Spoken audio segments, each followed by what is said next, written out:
to go and do surveys, probably 50, 60, 70% of the birds you identify will be by call. You won't be identifying them by actually seeing them, because they'll be stuck in thick bush, or they'll be around the back of something that you walk around the back of and they disappear again. So you just really can't get close to them. All good? So getting to know the calls is pretty critical. And then, because the birds use the calls in all sorts of ways, understanding what they're doing with the call is important as well. So we know that they use it to advertise territories, and for a lot of birds there's a whole lot of information packed into a call. If you're another male bird and you're hearing a call, birds can actually assess the quality of the male that's making the call. So the ability to produce particular frequencies a lot can tell you about the male's health and condition. And if you're thinking about going in there and taking over that territory, or taking over the female, and you're realising that that's a big bird in there, or a healthy bird, you might back off. Whereas down the road you're hearing a call that's not as strong, that doesn't go on for as long, and has components lacking that only the best can do, then you might decide to go in and have a go at that territory. So there are things going on there all the time. And the females attracting a mate. The females again are assessing calls, and I'll talk a little bit about them later, but there's some sonograms here of particular calls, and I'll talk about what sonograms are. And if a male can produce 16 of those beeps in every second, he's a really fit male. And you can actually go out and play it, and the females will come up and start their mating postures with the calls that are over 16 per second, whereas the ones that are under 16 per second are not as fit, and you get lower rates of female attraction to the call. But there's some neat stuff that you can do with a whole suite of things, where fitness and honest indicators, like we had with the colour, are apparent with the sound that a bird can make. The other thing is, birds, they hear differently from us. They hear much more effectively. So the time frame over which we hear one call, which may have many components to it, they actually are hearing 3 or 4 calls, 3 or 4 components within that one call that we're hearing. So they can split the sound down into much smaller time fragments. Their hearing is a lot more effective in that sense. They're hearing things... Yeah, the whisper. They're hearing things, but we can manipulate those calls and so look at how they respond to them. And they're hearing things that we're not. Again, like the colour. You know, we have our perception of the world. Most of the animals in the world don't see the world in the way we see it. And so it is with hearing. They're not hearing what we're hearing. Deterring predators. That ability to hear an alarm call and respond to it is pretty important. And there's some neat experiments being done where you can take a bird from the wild and put it in a cage and show it a predator on a rotating structure, so that if you look at the structure from above, you might have an owl over here, but here you have a teddy bear. And here's your wild bird, and here's one that's naive. It's been brought up inside from and never seen an adult bird from the wild, never heard one. So you've kept it separate. And you can show the owl to the wild bird, and it gives its alarm call, but at the same time the naive bird is seeing the teddy. So it's learning to associate the alarm call with the teddy bear. You flip it around the other way, so the teddy's on this side and the owl's on that side, and the wild bird does nothing. So at the time the naive bird is seeing the owl, it's not associating it with an alarm call. And then you can take the wild bird away, and the next generation you can stick a naive bird over here, and you can put your now not naive to a teddy bear bird. So you've trained it to a teddy bear, and you can show it the teddy bear and it'll give the alarm call. At the same time, the naive bird over here is seeing the owl, and it can learn to associate the alarm call with the owl. You swip it around the other way, naive bird sees the owl, not harmful, it doesn't give the call, and the naive bird sees the teddy, doesn't worry about it. So you can actually skip generations by training different birds in what's alarm and what's not.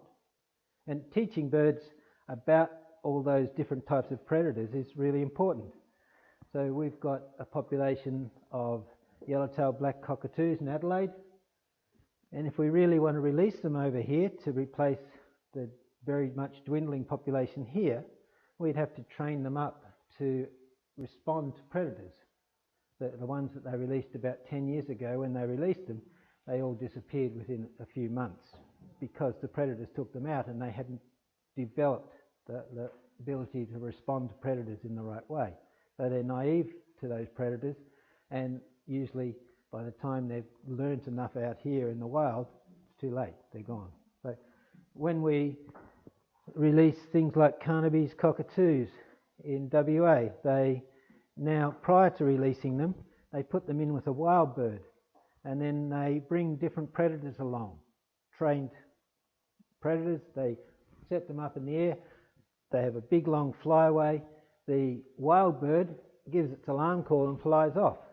All the naive birds that have been brought up in that cage learn to associate the alarm with the presence of the predator. And so you build them up over time to all the predators they need to be aware of, and then you take them out and release them, and hopefully they learn that. But those calls are critical.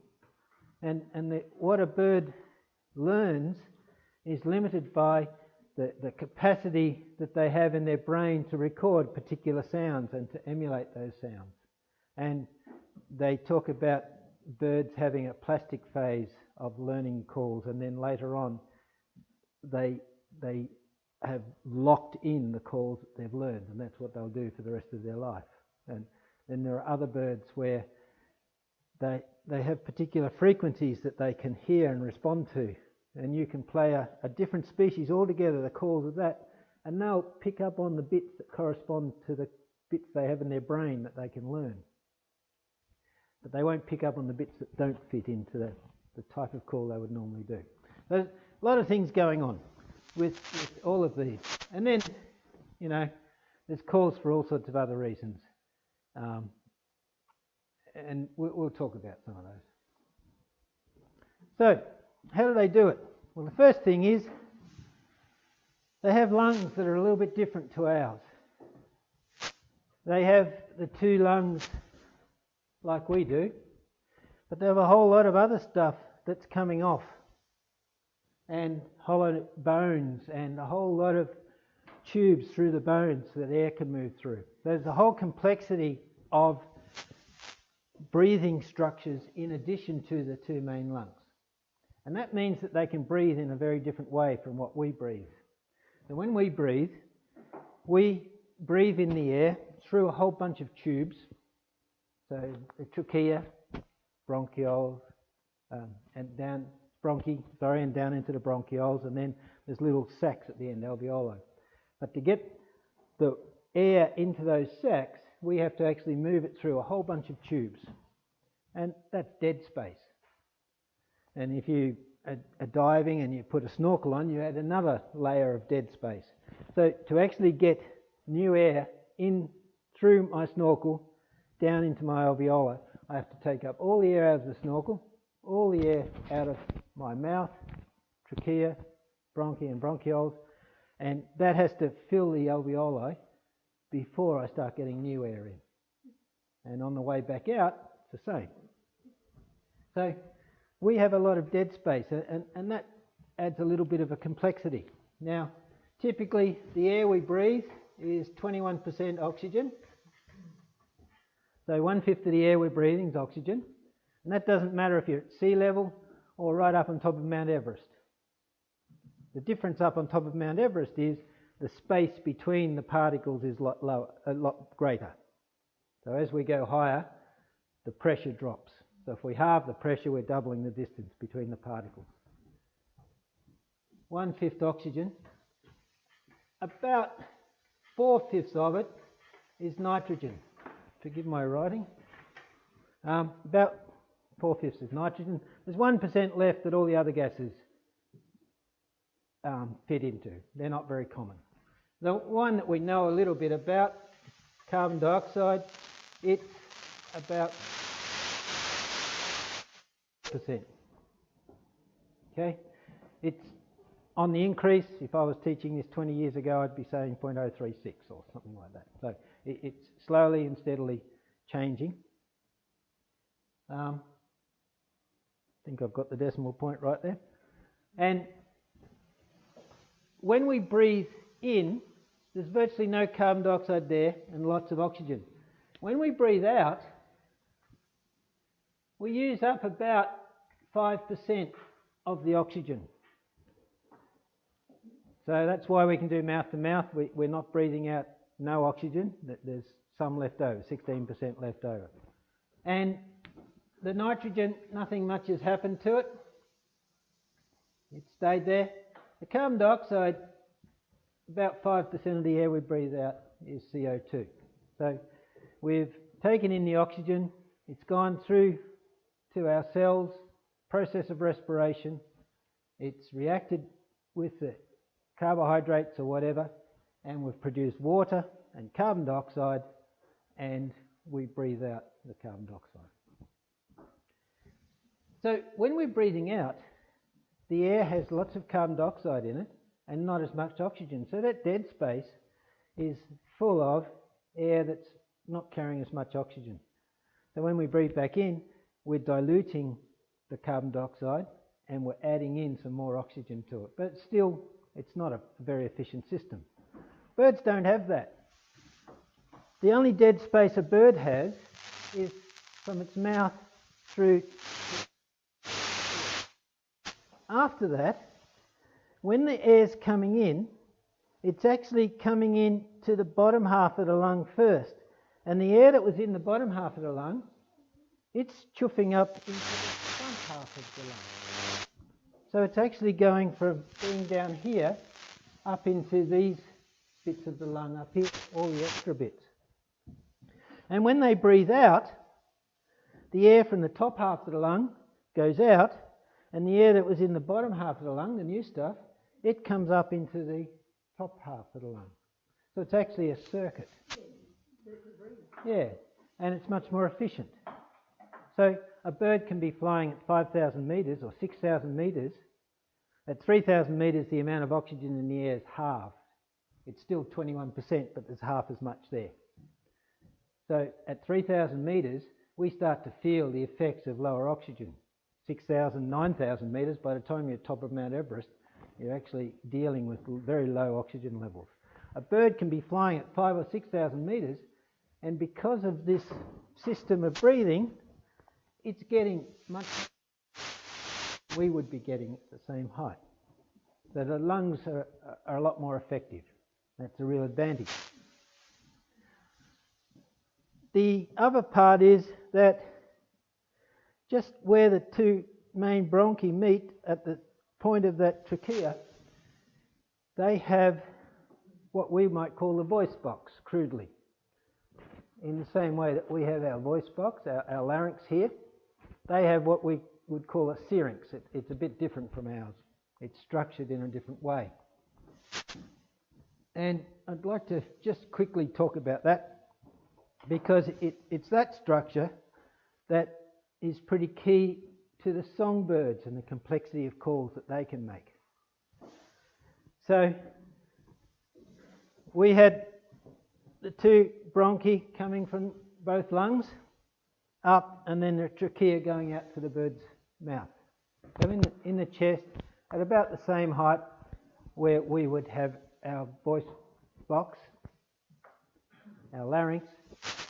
Theirs is a bit lower down because theirs is actually where the two bronchi meet. And then within that there's a few complexities, but they're not as complex as what they would. The 22 orders of birds that are non-passerines, they have very simple syrinxes. And they're simple in a number of ways. They're simple in how many muscle rings there are around each of the bronchi. So if you can imagine a tyre tube around the outside of each of the bronchi, that's a ring of muscle, and we're just cut straight through. That's why we're seeing it as two spots. That tyre tube can constrict and relax. When it constricts, it's just changing the diameter of the bronchi. So you can change the noise that comes out when air moves through it, the vibration, by making it smaller or larger. In passerines, you get up to 9 rings of muscle around the bronchi coming out of the lung and up here. And in that way, a passerine's able to manipulate the whole structure of each of the bronchi, make it narrower and wider at different points as the air comes in. And they can force air out under pressure from the lungs and set this up so that it plays a tune, like a flute, makes a vibration. They can also change this little tympanic membrane, tighten it or loosen it. They can make this whole syrinx bigger or smaller, and they can change the pressure of the air going out by using those muscles. But the part that's really neat is they can be playing a low frequency here on this side, and they can be playing a high frequency there on that side. So they can be huffing and puffing with both sides producing different frequencies, which means that they might play a rising note using the air from this side, and then very quickly just switch over and play a descending note with the air coming through from that side. And that means that they can very quickly change the type of frequency that you're hearing just by switching from one lung to the other. And you'll see birds, when they're calling, this whole throat will pop out, and that's the syrinx getting bigger and smaller. And again, it's not just about the vibrations coming in, it's about the vibrations going out as well. Okay, so it's located where the two bronchi meet. It's controlled by those pairs of muscles, and the difference between the 22 orders that the non-passerines that have the simple honking or very simple dove-like calls or whatever, the parrot-like calls, they're playing with simple instruments. They don't have the complexity that the passerines do. So with the passerines, you might have a bird like the, falling out of my head, lyrebird, which can pretty much make any noise it hears. And it's got a whole set of muscles and a very detailed neural input that allows it to manipulate the calls with great complexity. And so the passerine birds, the songbirds, are able to make much more complex calls than you get in most of those other orders.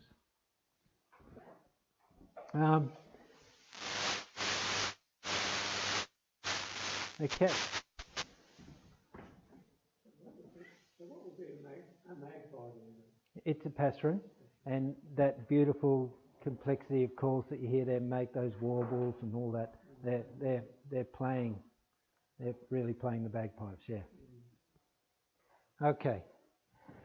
The other thing is that birds, the way they call can be split into two general groups, and that's songs and calls. And the songs, they're generally used for territorial situations or to attract a mate, so defending against other males or trying to get a female to come in. There can be a variety of songs within one species, and the thing about songs is we might be hearing them as just a simple noise, but the complexity within them might be much more important for the bird than what we're hearing. So songs can be those beautiful things that you hear from golden whistlers and that sort of thing, through to very simple calls as far as we're concerned. Some of the I don't know, some of the larks and things like that can have quite simple calls. So they don't always have to be melodious to be a song, but it's the role they play that makes them a song. They vary across regions in the same way as we go across Australia and hear all different dialects. If you speak to a North Queenslander, it's a bit different from speaking to a South Australian. Even just crossing the border into Victoria, it makes a big difference. So those dialects are seen in birds as well, particularly where there's subspecies associated. They've been separated at some time in the past. Songs often get switched off at certain times of the year, so they're seasonal. And the part that's quite neat is we're looking for similarities in the songs, but the reality is that in the same way our voices all differ from each other, bird calls within the one species differ from each other as well. So you actually can study them and analyse them scientifically and detect the differences between individuals. And then you can play with those calls and look at what it is that, for example, a mate might be choosing that makes the call more attractive to them. And then you can start to look at what that means about the bird and whether it's an honest indicator of health or condition. In the same way as we looked at the other day with the carotenoids. So, may vary between individuals of the same species. Okay. And the calls, they're generally shorter than the songs, and they're used to maintain contact often between individuals, or they're used for alarm. And they can change them depending on the habitat. And there's a lot of interesting things with calls, high frequency versus low frequency.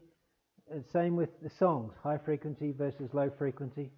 If I'm giving a very low humming sort of call, it's really difficult to work out where I am. Whereas if I'm giving a higher pitched call, you will know where I am. It's easier to detect direction with the higher pitched call. If you look at some birds, some of the parrots in New Zealand, for example, their mating calls, very low pitched ooms that you hear for miles, but low pitched and really hard to find. And one of the ideas with them is that as their numbers have got really low, it's been harder and harder for the females to find the males because they are such a low pitched call. If you're giving a high pitched call though, that alarm that you're giving may open you to a bit of threat from detection from predators and things like that. So there's payoffs depending on what you're doing with your call. Now, to help you start to learn the calls, it's important to give you some memory aids. And you know, we talk about where transliteration, where you're actually learning to write something down that reflects what you're hearing. Mnemonics, which are actually some word or something to help you as a memory aid. You know, classic mnemonic would be for the colours of the rainbow, Roy G. Biv. So there's a simple mnemonic that you can remember. And phonetics. Now, I'm going to play some different calls for you. And we'll go through. With any luck, I won't run out of battery.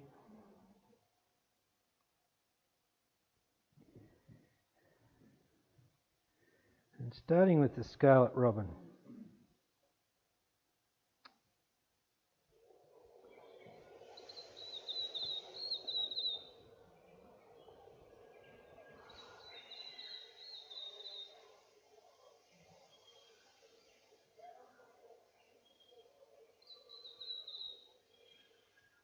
And this is the description that you get of that call in the book.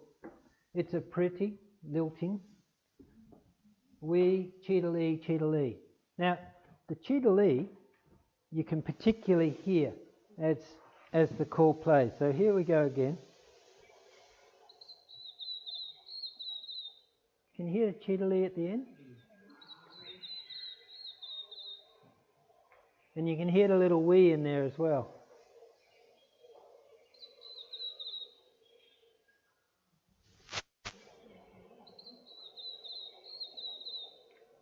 Get the wee cheetalee at the end. Cheetalee.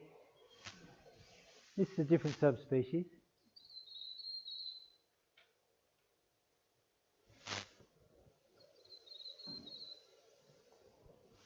So to actually look at that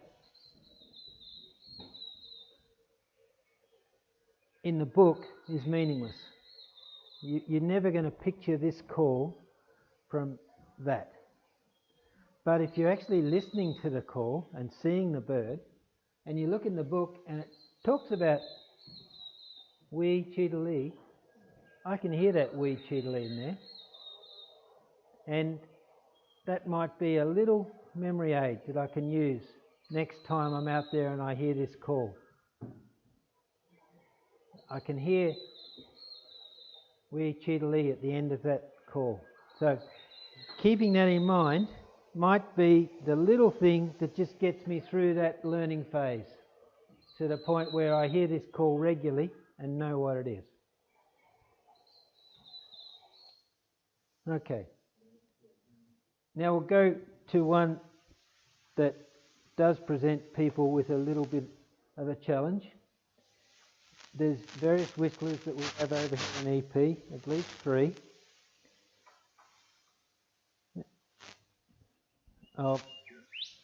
Before I start, they talk about 3 main calls. So you've got sweet-a-wit, a rising whittle, a brisk dee, wit, and there's a contact call, a seep call. Now, again, you're not going to be able to picture that call from those descriptions. But listen to this and see which one you reckon it is.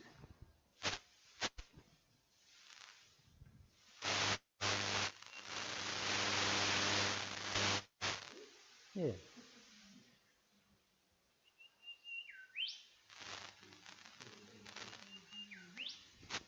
Yeah, it's brisk. And it is, you can see the dee, wit. And it's just a simple little word, set of words that are trying to get a picture into your head of the sound. And that's where guys like Graham Pizzey were really good. They could come up with a little set of words that would help you to learn it. So that's the first one. Let's try this one.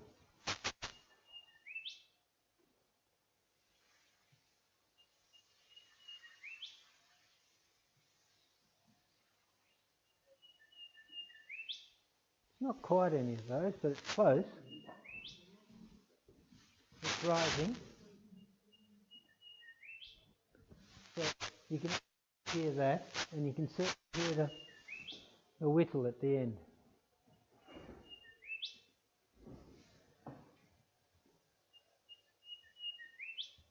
How about this one?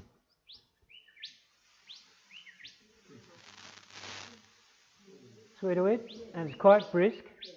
And this is 2 birds having a territorial dispute, so they're pretty close to each other, 2 males competing with each other.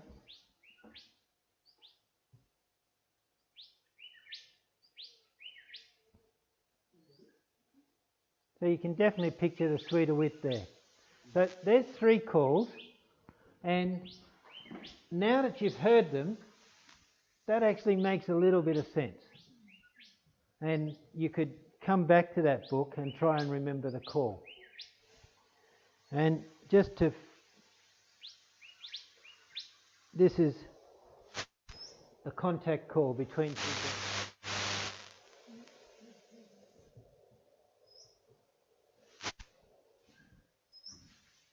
And it is quite a...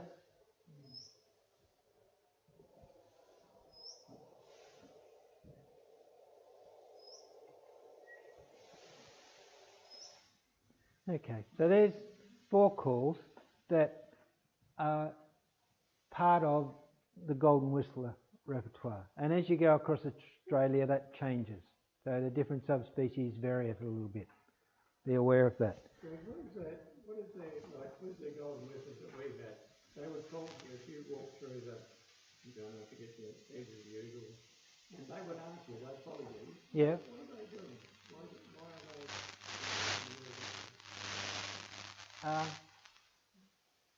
Well, I don't know exactly why. I do know that when you give their call, they will come over and check you out.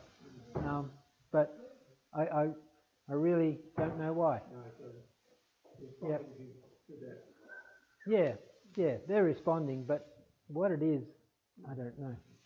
Whether it's just inquisitive, whether they are checking you out because you're making tonight I did that sort of general, just sort of call. If you're in a thick bit of bush and you can hear birds all around but none are coming out, often if you do that, they'll come over and look at you. They're interested. It's sort of like an alarm call. It's just a general alarm call. And they'll just come over and have a look. And I've had times where I've had 10 species all around me, all just looking at me. It's great for a picture or two. But you're just using that little alarm call type noise to bring them over to you. One that we get around that people use with the golden whistler is the rufous whistler. Which is sort of tonally quite similar to the golden whistler. But when you the descriptions in the book,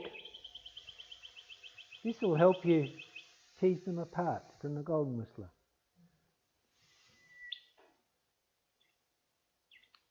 So I'm going to, later tonight I'll write the names of these apps up, and it's just made the world a whole lot easier because of the ability to hear the calls repeatedly and learn them.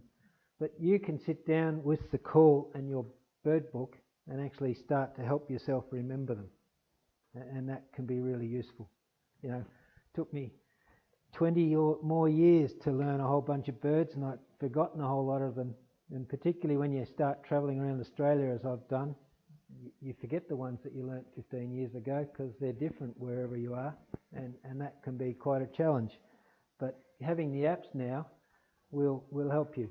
And something I used to do a lot was, before I started surveys, I'd spend a couple of hours just walking around familiarising myself with the calls again, getting them into my head, just to make sure I was on top of it before I then went and did the surveys. And over the next week or so, it was all good because I'd have just refreshed the memory with the different calls. One that we get from here north, and is a particularly lovely bird, is Gilbert's whistler. And it has some quite distinctive songs.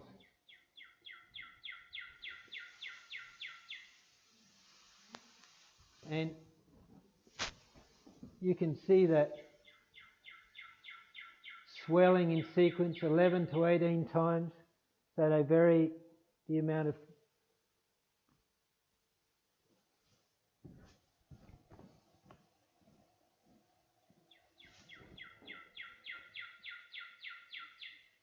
There you go. That's one of them. Here's another one.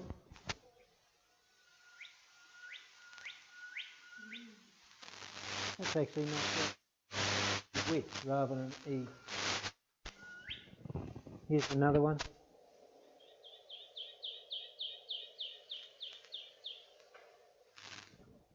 That's a bit more like you're getting the E and the cha.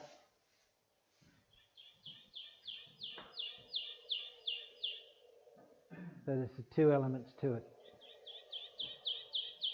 It's still not exactly what's written there. And that's where you can come along and in your own notes just add in a few other calls that you're hearing. And you're dealing with local variations. It's not possible for these authors to go to every part of Australia and hear every bird call and record it. But they will often have the variations. So there's a beginning on a few memory aids and how to use the book, but doing it differently from what most people start out trying to do. And that's to hear the call and then go to the book and try and use what's written to identify the bird. That's not going to help you. That's going to confuse you more than anything. Okay. Then there's a system that's being used it's not used in Pizzy, but it's being used in a lot of bird books all over the world now. And that's a way of actually hearing the call and using transliteration, a means of helping you to picture what it would sound like. So it's using the spacing that's written in the book to help you to understand what the call's doing. So in a case where there's no pause between the sounds, so you're just getting and they're just one feeding directly into the next one, they would just write it as something that's continuous. Then where there's a slight discernible pause, something that might be, I don't know, just a little break between them, through to dashes for a short pause, and then heading up into more of a normal pause, and then like a second long pause where commas start to come into play,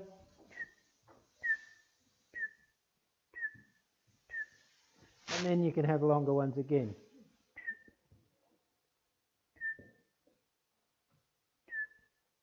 And so on. And just learning to write like that when you're hearing the call can give you an immediate way of transliterating, of just writing down what you're hearing.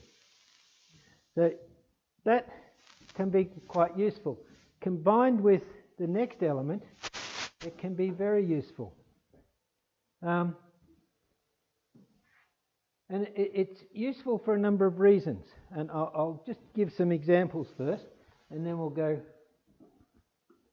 Two birds, quite similar. We looked at them a few weeks ago. Do you remember?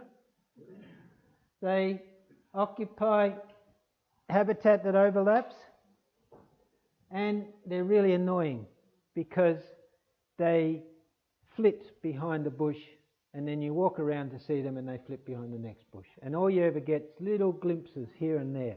To try and tell them apart is tricky. But if you're hearing calls, you can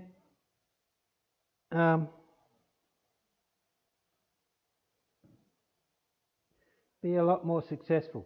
So the first one, that's the Rufous field wren. I'm sure you all recognised it. Here we go.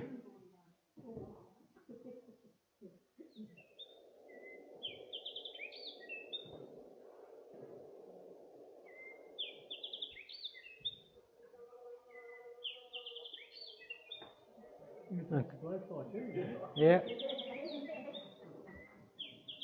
That was the crunching noise you heard straight after it. So shy heath wren is the second one.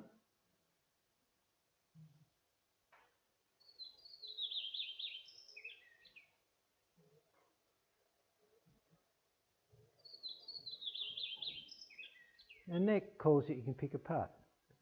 And you don't really have to see the bird to be quite comfortable about which one it is. So that's the first one. Next one are birds that even when you do see them, look very, very similar. And trying to actually pick them apart in the area that they nearly overlap in is tricky. They're geographically separate.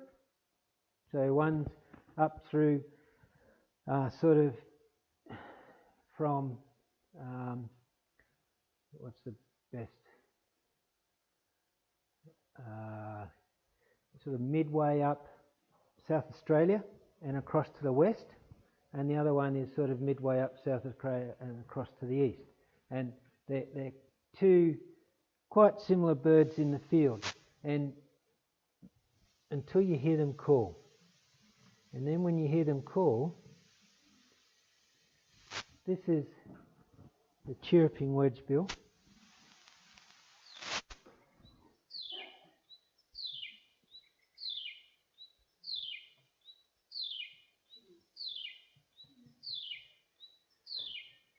Quite distinctive and goes on and on and on. Yep, squeaky wheel. And then there's the chiming wedgebill.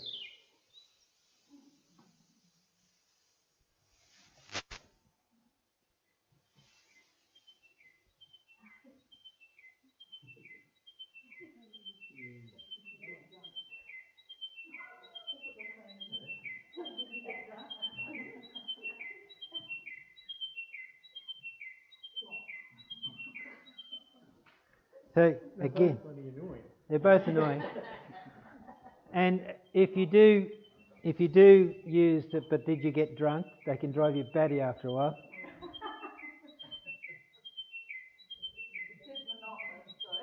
Yep. So this is the one that's found across towards on the western side, from central South Australia and Northern Territory across to the west. And then the other one, which is the chirruping, is from the central across to the east, through the desert country. So there the call is the definitive answer. If you're looking and thinking, what on earth is it? You know, am I sure it's a chirruping? Well, I'm sort of in the middle part of where the distributions might overlap, and you're not really able to make a call on subtleties with crests and things like that, then the call, and instantly you know which one you've got. So what was the purpose of their monotonous calls? Is that a mate attracting thing or a mate driving? I presume it's a territorial thing, but I'm not exactly certain. Yeah. And what it is that it's achieving, I don't know. A lot of this stuff, people have asked questions and gone and done some work on it, but a whole bunch of other species, no one's looked at it. Yeah. One of the things that really changed the way you could picture what the call was like was the use of sonograms. And when I was in Zimbabwe, the book over there, they called it a field guide, but you actually needed a couple of hands to carry it. It used sonograms with the calls, and I found that was quite a revelation. I could actually begin to picture the call. And this is frequency on the y-axis versus time. And frequency is going from 0 hertz, remember hertz is 1 cycle per second, up to 12,000 hertz. And here you've got an increasing frequency and then a drop, increase and then a drop. And the time here is 0.2 of a second. So these are coming quite quickly. So that's 1 second there. 1.08, 1.09. And to give you some of the an example of them, the Rufous scrub bird is an east coast species. Where has he gone? There we go.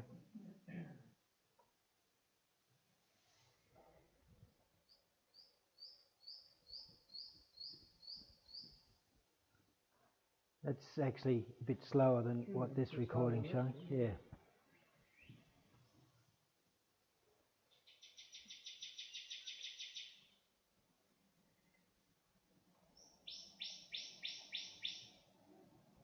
That's the sort of range of calls that you get for them. But you can begin to picture that sort of frequency. And then you've got something like the forest raven. The thing about the forest raven is the calls, they're low frequency, and there's calls right across, there's elements right across all of those frequencies up to about 6,000 hertz. So it's quite a broad, deep call. And to give you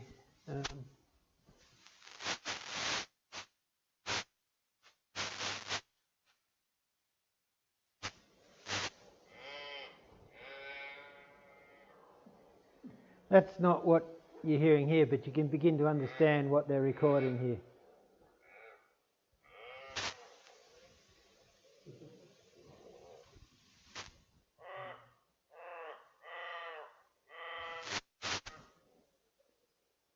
Each one of these bars on this one is 1 second.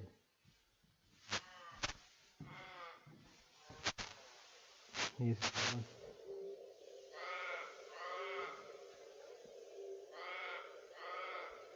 But you can see that complex sort of call. There's all sorts of frequencies thrown in there, and it's quite deep. So sonograms do provide some useful ways of picturing things, and interpreting them becomes quite easy. So with this call, one frequency all the way across.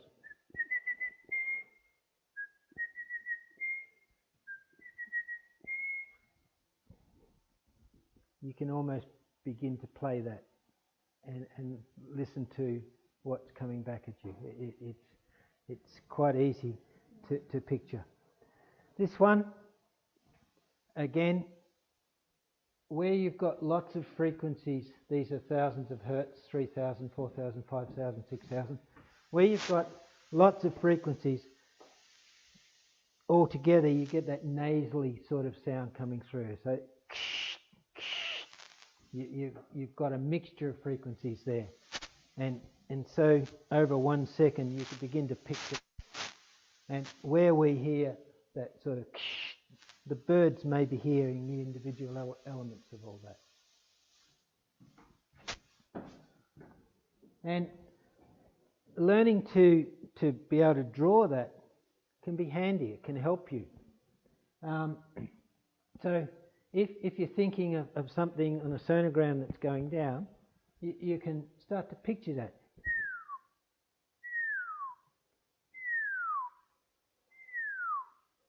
Whereas if it's going up, you can see the difference. So you can actually draw that and help yourself to remember it. You can even draw a little graph and just draw what you're hearing. And I'll play one for you. One that when I was in Ethiopia, I heard a bit, and it was in forest and I wasn't seeing the bird. I could actually hear the call. It's a beautiful call. And let me just play it for you.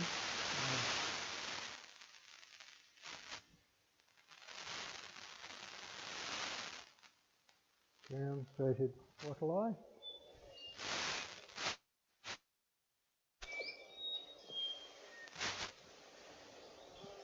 So I could actually, took me a while to work it out.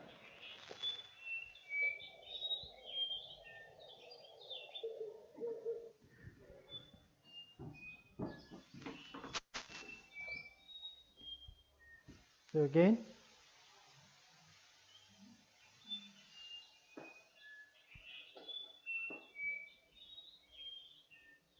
I could actually start to picture that after a while, and then I could draw it, and then you can come back and work out what on earth it is.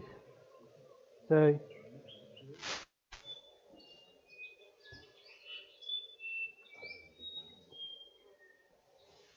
and that's a nice one because it, oops, sorry. That's a nice one because it's one where you can picture it quite neatly. And the thing about this was, when I went to Ethiopia, my job there was to teach two large groups of tribes about the birds that were in the bush around them, so that they could do surveys. And I didn't know the birds. I could learn the birds from the books, and I could produce training programs like this to teach them about the birds.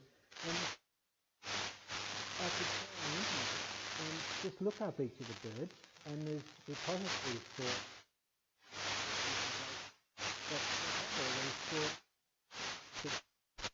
and that's here, and I could go over there and play the calls. They knew most of the birds. They knew that call. You know, if you're out in an area where they're found, you just hear it all the time. You know that call. And then I could quickly link it to what bird it was, and away they go. So that's what you've got to do for yourself. You've got to be able to take what you're hearing, use whatever's available, and the books, and teach yourself, and then you're away. How long does it take? We haven't got time. We wobble actually. Yeah.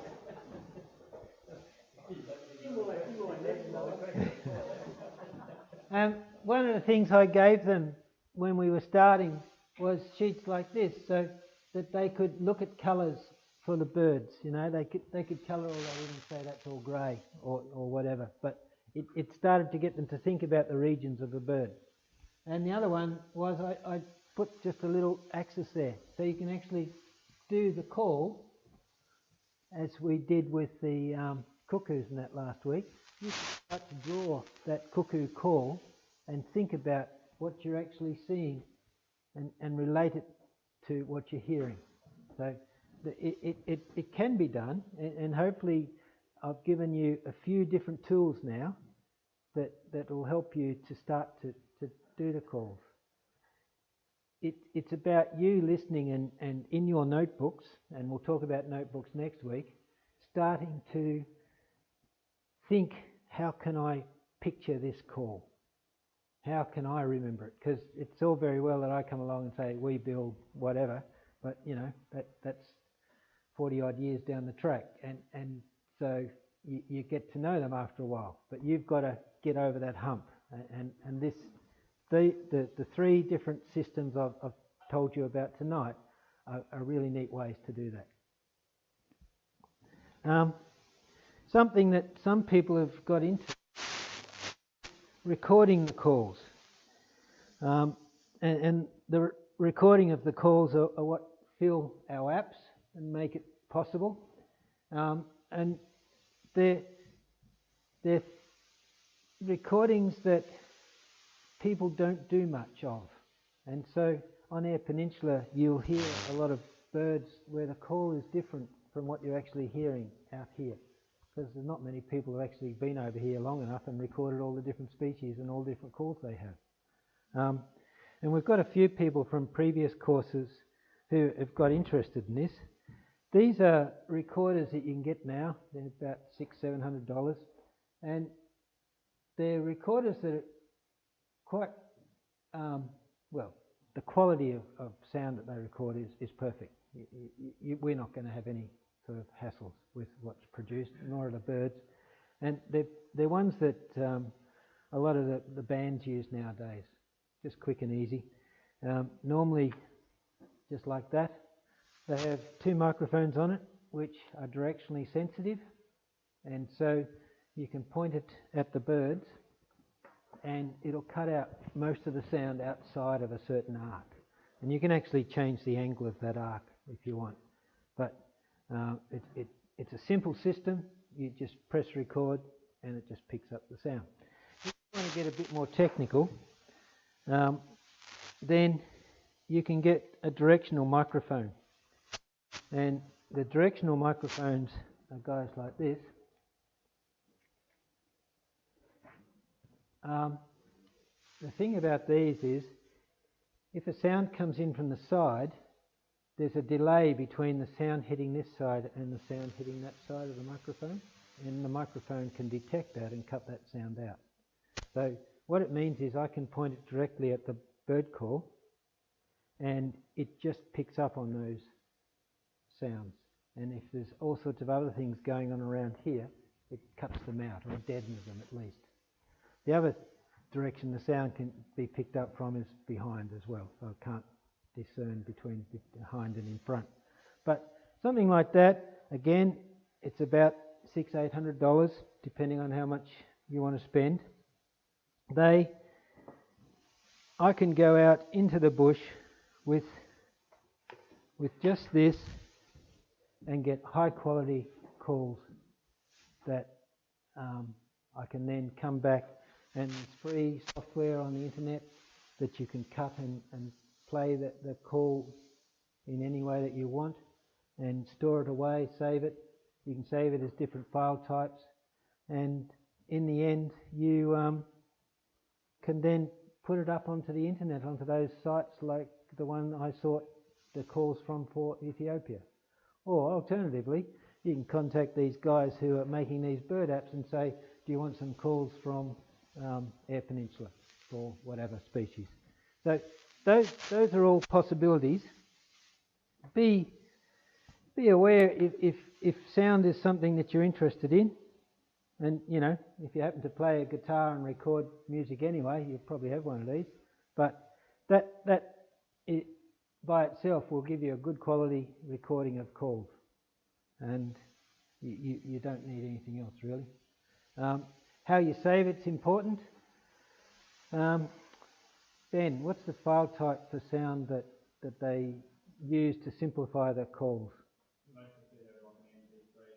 Yeah, so the MP3 calls, the reason they use that is it limits what's recorded to just the human hearing range. So you need to be careful of that. It'll give you a much smaller file, but if you're actually wanting to play it back at the bird's not going to be hearing what you're hearing.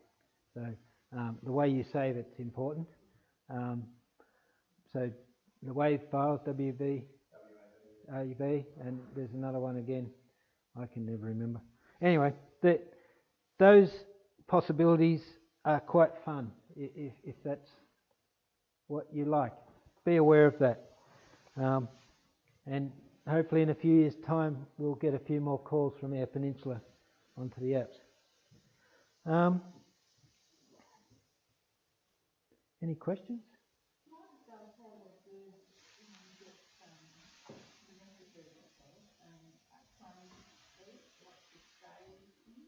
Yeah. No, it's only certain birds, and it's about the what they can produce, the complexity of sounds they can produce. So your parrots and that can do a lot of that sort of stuff, but if you really want those complex range of calls, you know, your lyrebirds and that, unparalleled. Yeah, so they can hear whatever it is, whether it's a chainsaw through to someone hammering and repeat the call.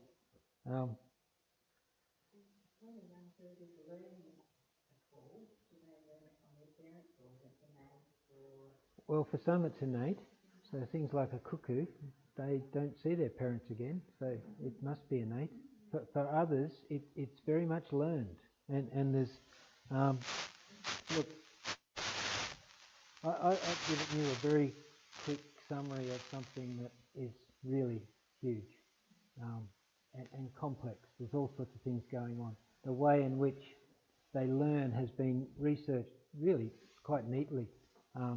And they talk about phases where the bird is practicing the call and just learning it. And then there's a plastic phase where they start to perfect it and they get better at it from listening to all the parents. And then there's a final phase where it's sort of locked in concrete, and so it goes on. And that might be over the first year typically. For other birds it might take 2, 3, 4, 5 to cool down well enough to actually start attracting a mate. And there's different species where that can take quite a while to to really fine tune exactly what they need to do. And when you look at some of the birds in